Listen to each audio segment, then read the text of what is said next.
Mana bu elektromobil. Elektromobilning eng asosiy joyi mana bu akkumulyatorlari, motori va miyasi. Mana shu 3 ta joyi eng asosiysi. Eng asosiy joylaridan mana shu 5 ta akkumulyatorligi, kimda 6 ta akkumulyatorligi, yana kimdadir. Hozir menda 5 ta akkumulyatorligi. Bularni mana shu 5 ta akkumulyatorni hech bo'lmaganda 1 oyda 1 marotaba tekshirib turish kerak. 1 oyda. Mana bunday bo'lib qolmasligi uchun. Bu ham xuddi akkumulyator. Bu avtomobilniki, mashinaniki. Bu ham xuddi shunday akkumulyator, bu mototsiklniki.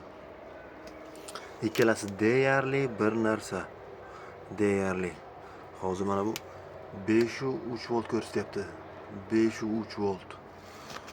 Lekin o'zi 12 voltlik. 12 voltlik 75 amper. 75 amperlik. Lekin hozir ko'rsatyapti 5 volt. 5.3 ko'rsatyapti. Bu o'yilgan akkumulyator. Hozir bularni zaryadi. Bularni zaryadi. Bularni ko'rsatib qo'yilgan. Xo'sh. Bunda volt ko'rsatilmagan. Hozir buni voltini elektron priborda ko'ramiz. Bularni hech bo'lmaganda 1 oyda 1 marta tekshirib turish kerak. Mana shu ahvolga tushmasligi uchun. Xuddi mana shu ahvolga tushmasligi uchun.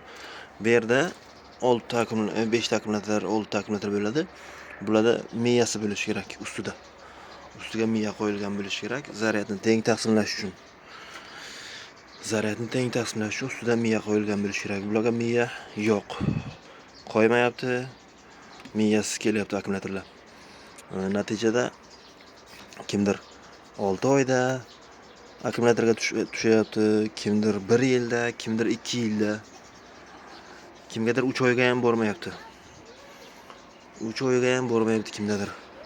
Hozir agar mana shu 5 ta akkumulyatordan bittasi mana xuddi mana bunday 5 volt yo 6 volt yo 9 voltga tushib qolsa, mana shu bittasi. Qolganlari 12 voltdan zaryadkaga qo'yilgan vaqtda bular to'ladi, lekin bu to'lmaydi. Bu to'lmagan hisobiga zaryadkani yuboraveradi. Zaryadni yana zaryad davom etaveradi. O'sha uchun bularni har oyda 1 marta, hech bo'lmaganda kamida har oyda 1 marta tekshirib turish kerak. Buni qanday tekshiriladi? Hozir ko'ramiz. Mana buni olamiz.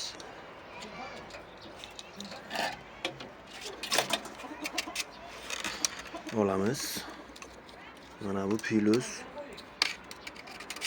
Mana bu minus. Minusni minusga ulaymiz. Plusni plusga.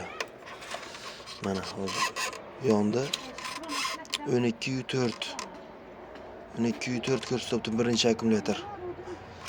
Mana endi ikkinchi akkumulyatorni ko'ramiz. Xo'sh. Bunisi ikkinchi akkumulyator. Bu ham 12.4. Keyingisini ko'ramiz.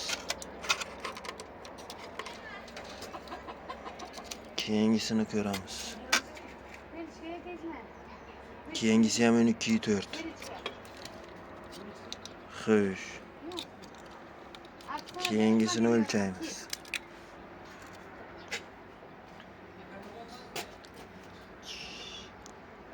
Keyingisi 12.3. O'zi ozgina farqi bor. Miya yo'qligini hisobiga. Yana 12.4 bo'ldi. Xo'sh. Keyingisi 12.4. Mana shu 5 ta akkumulyatorning ichidan bitta mana shu ozgina farq qildi. Farq bo'ladi har doim. Keyin bularni doim zaryadini nazorat qilib turish kerak. Akkumulyator yangi olgan vaqtingizda ham zaryadi bir-biridan farq qiladi. Chunki ikkita korobka bo'ladi. Ikki korobka, birinchi korobkada 3 ta akkumulyator bo'lsa, ikkinchi korobkada ham yana 3 ta akkumulyator bo'ladi. Mana shu ikkita korobka bir-biridan farq qiladi. Chunki отдельно zaryadga qo'yilgan bo'ladi.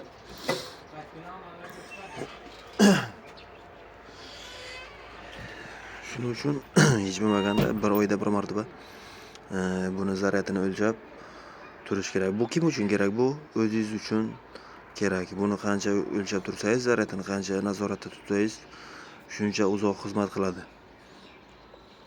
Agar bularni zaryadini nazorat qilmasangiz, e'tibor qilmasangiz, bu bittasi mana shu yerda bittasi nagruzkaga qolsa, bittasi nagruzkaga qolgan vaqtda ko'proq tok beradi, qolganlari kamroq tok bergan hisobiga bu 9 volt, bulari 10 voltdan yoki bu 11 volt, bular 12 voltdan bo'lib qoladi. Bu yana zaryad qo'yib, yana ishlatib, yana zaryad qo'yib, yana ishlatib yurishingiz natijasida bu yana kamayadi. Bular yuqorida qolib ketadi.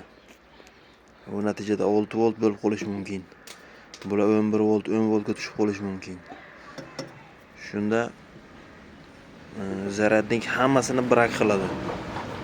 Mana shu bitta akkumulyatorning hisobiga, bittasi to'lmaganining hisobiga bular ham to'lmadi deb o'ylaydi-yu zaryadnik. Zaryadni yuboraveradi. Bular shishib ketadi. Mana bu bitta to'lmay qolaveradi. Mana shu uchun hech bo'lmaganda bir oyda bir marta mana shunday tekshirib turish kerak. Rahmat hammaga. Kanalni tomosha qilganlarga. Videoga obuna bo'ling, savollar bo'lsa kommentariyada yozib qoldiring. Ishlaringizga omad, sog' bo'ling.